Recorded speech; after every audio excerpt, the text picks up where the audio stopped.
All right, let me go ahead and get started with the chapter on logic. Be looking at section 3.1. If you have a way of printing the guided notes, that would be helpful. And then you can take notes as I do the video. All right, so this chapter, we are looking at logic. And we're going to do several sections in this chapter. We're going to start with just some of the vocab and the basics, and then we'll get into how do you create truth tables, and then how you can use truth tables to analyze arguments that are like just English sentences that form some kind of an argument. So this is going to be a little strange when you first see it, because we're going to be using letters, but the letters we use are not going to stand for numbers. They're going to stand for an English statement, okay?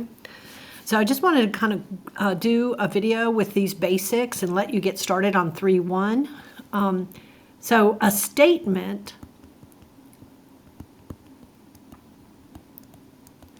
is a declarative sentence that is either true or false, but not both simultaneously, okay? So today is Wednesday. Doesn't matter whether it's true or false, it's just the fact that you can assign a value of true or false to that makes that a statement. But then a command like do your homework, well, that's not something that you can say is true or false. That is not a statement. Here, 2 plus 5 equals 10. Again, it doesn't matter whether it's true or whether it's false. It's the fact that you can say yes or no to that. You can say that's true or false. So that would be a statement. When is the basketball game? You would answer that with a time. So you can't really say that whether that's true or false. That is not a statement, okay? All right, and then we sometimes take two statements and we combine them in some way. It's called a compound statement. So we just take two statements and then we put a word between them like an and or an or. So there's lots of different ones, but and is a logical connector word, a connective they call it, and or, okay? Are common ones, but is another one.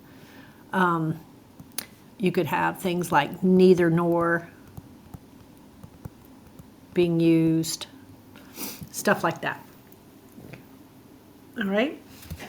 So let's think about whether, on number 2, whether that's a compound statement or not. So we have, you can pay me now, okay? You can pay me later. Those are two statements, okay? And then it's hooked together by the word or. So this is, yes, a compound statement, and the connective would be the word or, okay? My pistol was made by Smith and Wesson. In this case, I see the word and, but it's really just a connector between those two names forming the name of a company. So that would not be considered a compound statement. Okay. All right, if I give you a statement, Max has a valuable card. We're going to talk about negating things. The negation of the statement is Max doesn't have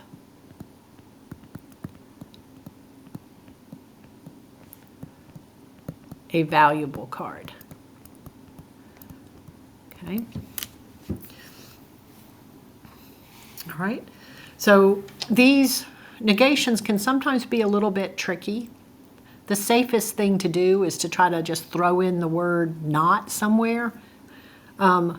It's a little dangerous to change like valuable to invaluable, or to,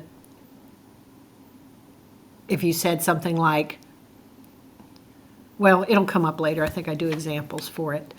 So if you negate a statement that was true to start with, if a statement was true to start with, once you negate it, it's going to change to false. Okay? But if you have a statement that was false to start with, and then you negate it, it's going to change to true. So you'll get the opposite truth value. All right, on question number 3, we want the negation of these statements. That city has a mayor. That city doesn't have a mayor.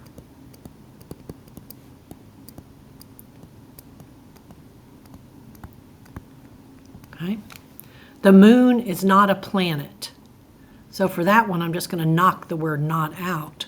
The negation of it would be the moon is a planet. All right, also don't get caught up in whether things are true or false right now. Just do what they ask you to do. I mean, you might think it's weird to say the moon is a planet when you know it's not, but you're trying to negate this statement here. And so you're being asked to change it from something that was true to something that was false. Okay, so taking out the word not is the way to do that. You'll have a few questions where they might give you an inequality statement and ask you to negate that. And this I want you to try to understand why it turns out to be what it does. So let's think about these. So if we have first these symbols, so A is less than B. See, equals has the same space on either side. When you do that symbol, when they formed that symbol, they took the 2 lines from the equal sign and made it where you have less space here and more space here. So for A is less than B, it would be something like 3 is less than 5, okay? And then here they did it the other way around, so it points to the smaller number. So there you would say 5 is greater than 3.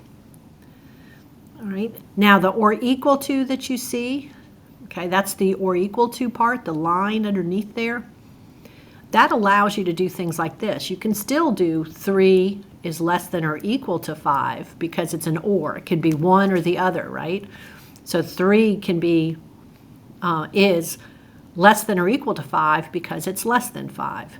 But you could also have had 5 is less than or equal to 5 because it meets the equal condition.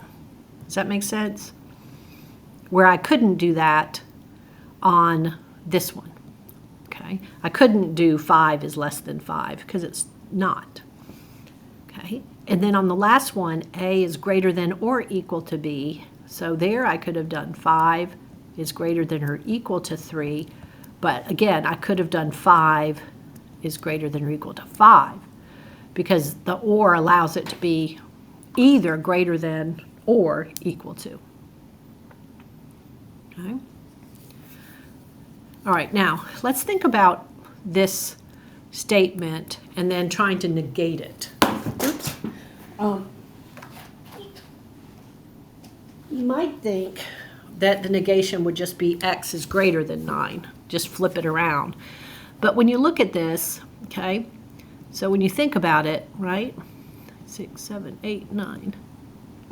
Okay, we got all these numbers. All right, so if x is greater than 9, it means you're over here, okay? Can you be 9? And let me do that without all the tick marks so it's a little less messy looking. All right, so x is less than 9. So 9 would be over here. X is less than 9. Oh, and I drew it the wrong way anyway. X is less than 9 would be all the numbers to the left of 9. And can you be 9 itself if it doesn't have the or equal to underneath it? And the answer would be no. So you could represent it this way. Okay? You would use like an open circle on 9 to show that 9 itself was not included. So if you're trying to negate it, you want the other numbers, the ones that are not shaded. So for the negation, what I would want, let me just do it on that same number line in a different color. For the negation, I would want 9 and all the numbers to the right.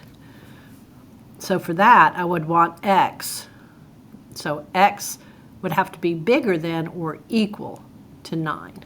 So notice I flipped the inequality, but if it didn't have the or equal to, it needs to have it now, because you need to get all the numbers that weren't part, a statement that represents all the numbers that weren't part of that original statement.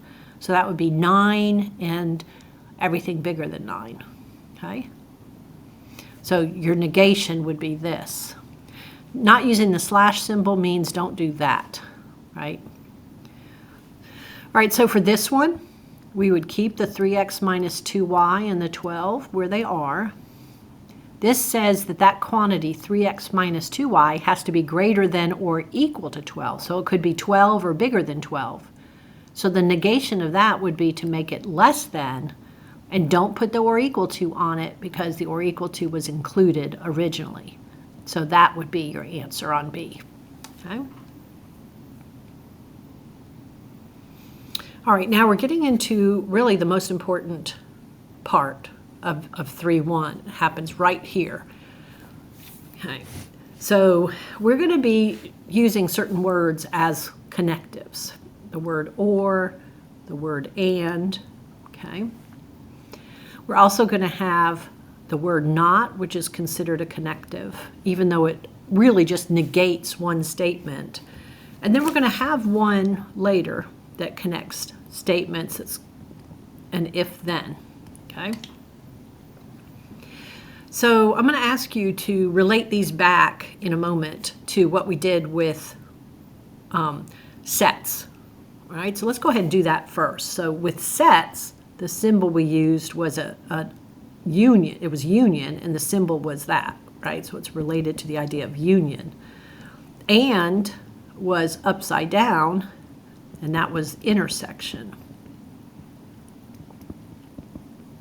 Not, we used a little symbol like that, and it was called the complement of a set.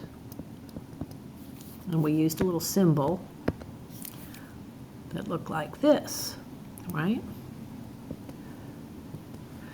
And then if-then doesn't have anything in sets to compare it to. That's something that you just have for the first time when you're doing logic. Now the symbol for or, putting an or between two statements, is a lot like union. It's just sharp. It's just a V, a pointed V versus a U. And is that same concept just upside down. Okay?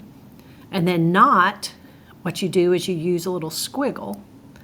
And if-then, you use an arrow. And then instead of having sets, we're not talking about sets, we're going to be using letters like P and Q. And so we'd say, you know, this is P or Q. This is P and Q. This is not P, and then this would be if P, then Q. Okay? So these types of compound statements have names. We've already been talking about the negation, right? Putting a not makes it a negation. It's related to the idea of complement with sets. This bottom one we'll talk more about in the next unit is called a conditional, okay, when you put an if-then on it. And then the first two, the or is called a disjunction, and the and is called a conjunction. Okay? All right, now, in like an English class, you typically call both and or conjunctions. All right, now we're going to work on just a little bit here, and then I'll do a second video so that they're not as long as they've been. All right, so this one then says we're given that we're going to let the letter P stand for it is raining, and the letter Q is going to stand for it is March. And then we're going to take this symbolic statement and write the English sentence. So P, that's it is raining. And then this symbol right here is an or, so we'll put an or in there. And then Q it is March. Okay. Whether that's like a reasonable sentence and all of that, you don't even have to think about. You're just translating, you're just doing whatever they say, okay? Now, this one right here, as written, when they do this, negation symbol out in front of those, the safest thing to do there is to say, let me write it with an it. It is not the case that.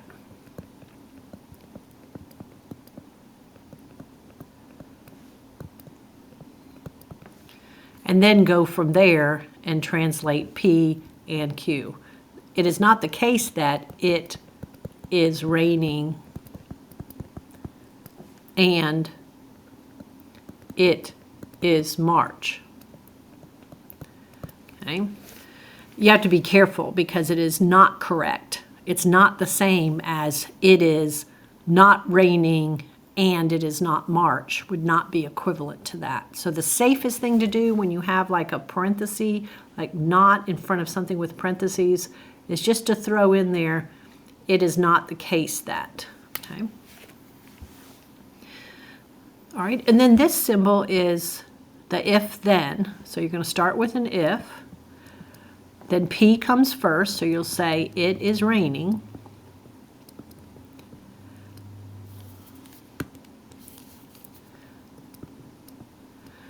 And then I'm going to do the then part.